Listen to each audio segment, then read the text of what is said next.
शरीर में ना बढ़ने दें फैट, वरना हो सकती है गंभीर बीमारियां, high blood pressure, diabetes, kidney की बीमारी, हार्ट की बीमारी, जोड़ों का दर्द।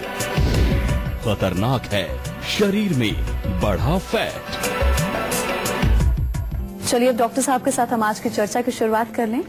फैट क्या होता है और शरीर में इसके बढ़ने की वजह क्या होती है, और इसके साथ ही फैट का हमारे शरीर में संतुलन होना कितना जरूरी है।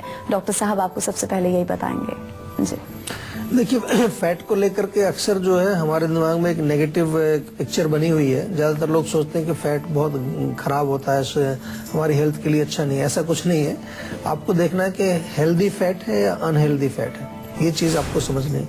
अगर फैट जो आप ले रहे हैं वो अनहेल्दी है तो वो आपके बॉडी के अंदर डेफिनेटली विकार पैदा करेगा। लेकिन बॉडी में फैट की बहुत आवश्यकता होती है हमारे ब्रेन फंक्शंस के लिए, लिवर के फंक्शंस के लिए, तमाम फंक्शंस। इवन एनर्जी जो बॉडी में स्टोर होती है वो फैट्स में स्टोर होती है, फैट के अंदर ही स्टोर होती है। तो एनर्जी तो सभी को चाहिए होती है। इसके अलावा हम देखें तो काफी सारे बॉडी के अंदर लुब्रिकेशन, जगह जगह जहाँ लुब्रिकेशन की जरूरत है, सबसे ज्यादा तो हमारे जॉइंट्स में जरूरत होती है लुब्रिकेशन की। अगर लुब्रिकेशन नहीं होगा तो जॉइंट्स ड्राई हो जाएंगे, उनमें दर्द होगा। हमारा त्वचा में जो है अगर ड्राइनेस रहेगी तो वो भी फैट की कमी की वजह से आंखें ड्राई हो जाती हैं। बहुत सारी प्रॉब्लम्स होती हैं जब फैट की कमी हमारी बॉडी में होती है। आजकल मैं देखता हूँ कुछ लोग थोड़े ज्यादा फेनेटिक हो गए इस मामले में। वो फैट्स बिल्कुल लेते नहीं है, लेकिन फैट्स की आवश्यकता होती है। फैट्स की जैसे कि आपने आजकल सुना होगा ओमेगा 3, ओमेगा 6, इसकी आवश्यकता हमारे शरीर में बहुत है। बहुत सारे रोगों को प्रिवेंट करने के लिए और रोगों को ठीक करने के लिए फैटी एसिड्स की जरूरत होती है। जैसे अमीनो एसिड्स होते हैं उसी तरह से फैटी एसिड्स भी, और सारी चीजें हमें ये बॉडी में नहीं बनती, इसलिए बाहर से लेना पड़ता है उनको। तो इसलिए थोड़ा सा आपको देखना है कि क्या आप खा रहे हैं, किस फॉर्म में खा रहे हैं, वो अनसेचुरेटेड फैट है या सैचुरेटेड फैट है, ये सब चीज आपको समझ करके, यानी कि हेल्दी है या नॉन हेल्दी है, वो समझ करके आपको लेना चाहिए। लेकिन definitely fats are as important as proteins या दूसरे जो हमारे विटामिन मिनरल्स जिनकी हमारे शरीर में जरूरत होती है, उतनी ही जरूरत फैट की भी होती है।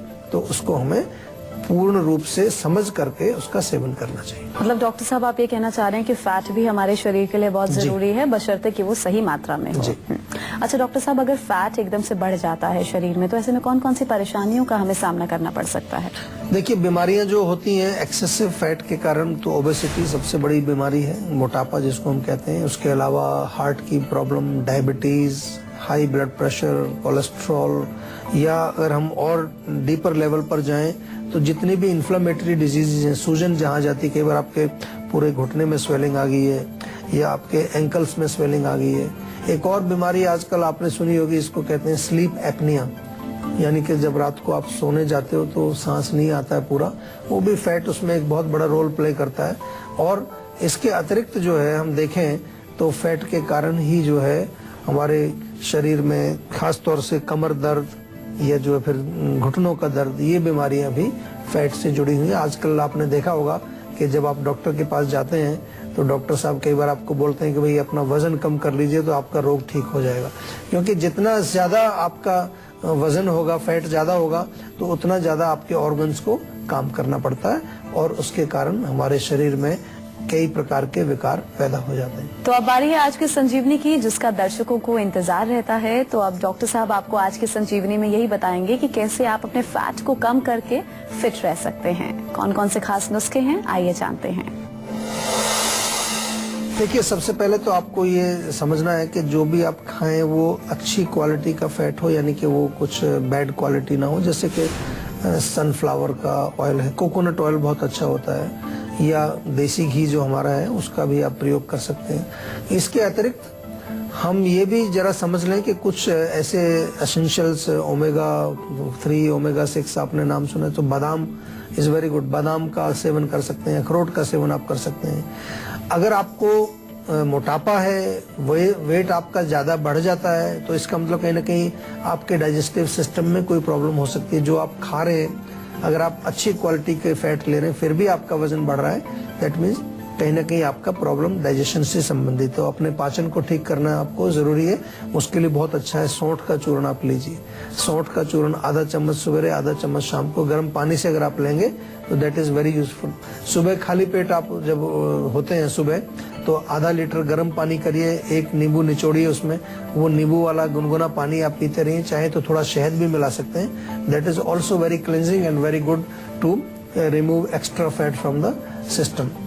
खाने पीने में कोशिश करिए कि ऐसी चीजें ज्यादा खाएं, जैसे ब्रेकफास्ट में आप ज्यादा हैवी ना लें, आप कुछ लाइट, कुछ ओट्स ले सकते हैं, दलिया ले सकते हैं, या कुछ जो है पतली खिचड़ी बना करके आप ले सकते हैं, पोहा या उपमा ले सकते हैं। तो ये चीजें जो ज्यादा उसमें फैट की मात्रा नहीं होती, लेकिन सफिशिएंट फैट आपको उससे मिल जाते हैं जो आपके शरीर को स्वस्थ रखने के लिए जरूरी है। कानपुर से हमारे दर्शक वीरेंद्र जुड़े हैं, उनसे बात कर लें। जी वीरेंद्र जी, आप बिल्कुल पूछ सकते हैं, क्या पूछना चाहते हैं?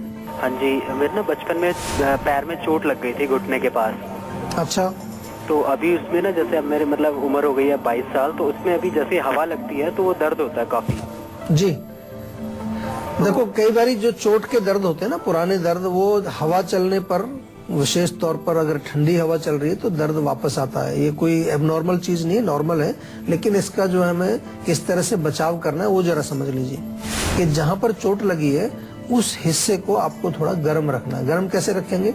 तिल का तेल गर्म करके उससे मालिश कर लीजिए, गर्म पानी की बोतल से थोड़ा सेक कर लीजिए, या और भी कुछ नहीं है तो पानी गर्म लेके टावल, उसमें छोटा टावल डाल के निचोड़ के उसको थोड़ा रखिए।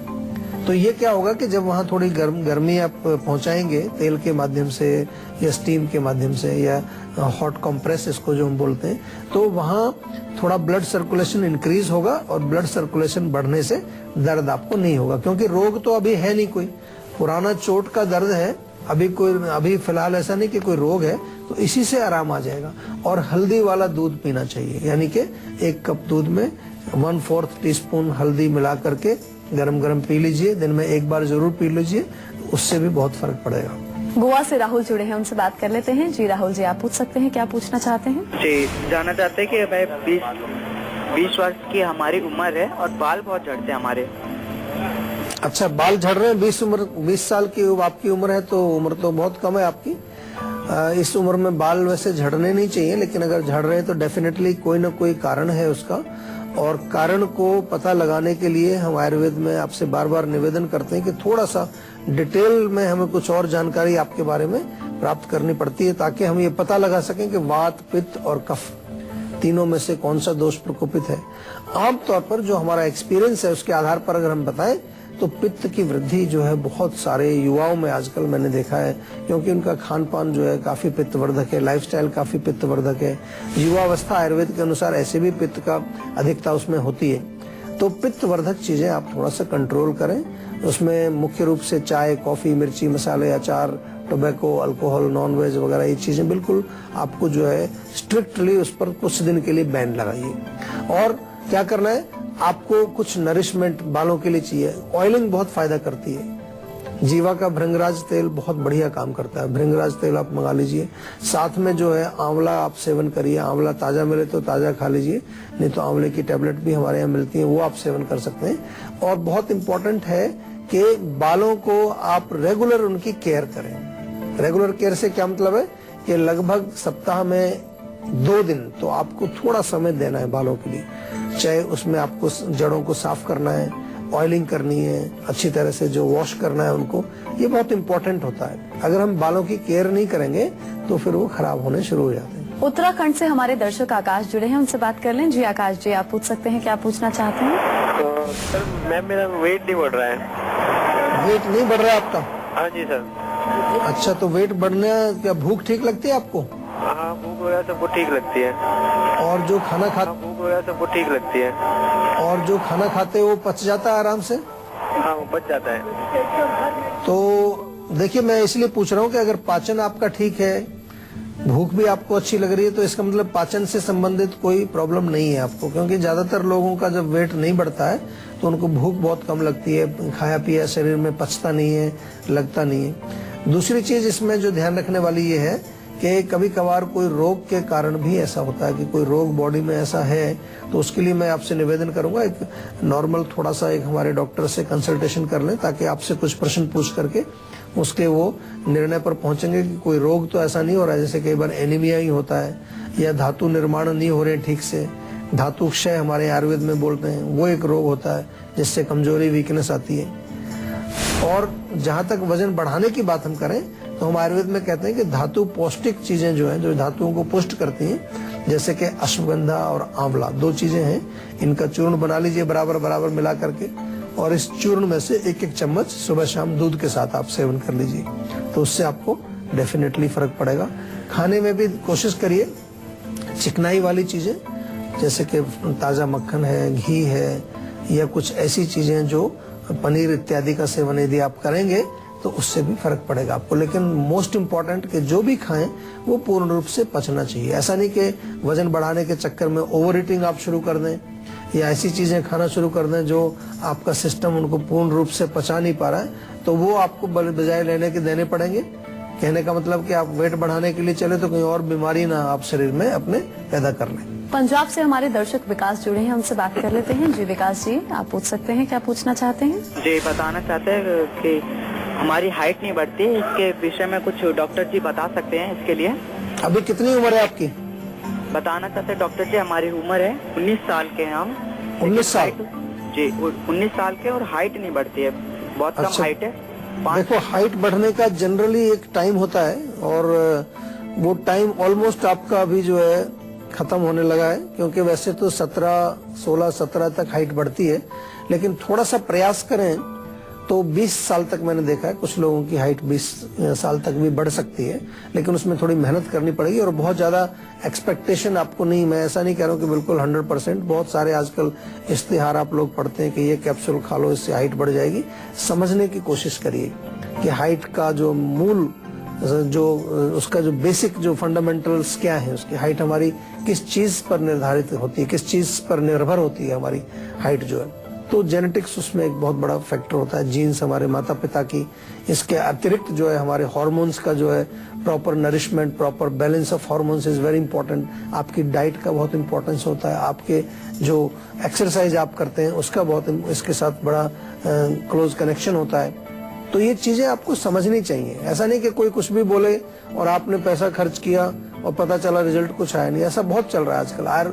और उसमें सबसे बड़ी मजेदार बात यह है कि उसके सबके आगे आयुर्वेदिक लोग लगा देते हैं। तो उसमें थोड़ा कोशिश करेंगे तो आप एक जंपिंग करिए, रस्सी कूदना करिए, लटकने का कुछ जो है एक्सरसाइज करिए, या ताड़ासन एक होता है पंजों पर खड़े होकर हाथों पर खींचने का, वो एक्सरसाइज करिए। और कुछ थोड़े से पोषक तत्व आप लेंगे, जैसे कि आप बादाम, अखरोट, खजूर, किशमिश, ये थोड़ा रात को भिगो दीजिए, सुबह उनको दूध के साथ सेवन करिए।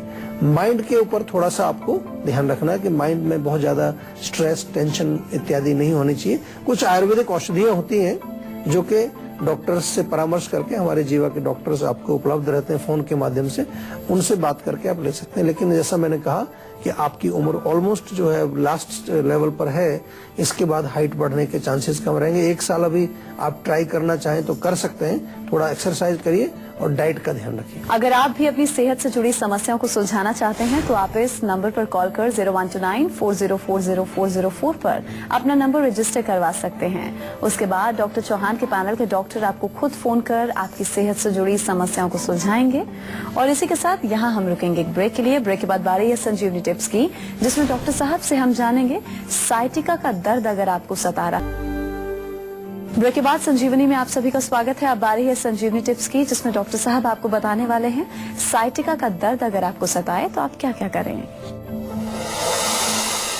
देखिए, साइटिका का दर्द क्या होता है पहले तो उसको जानना जरूरी है। हमारी एक नर्व होती है जो कमर के निचले हिस्से से निकल करके पूरा एड़ी तक, टांग के पीछे एड़ी तक जाती है।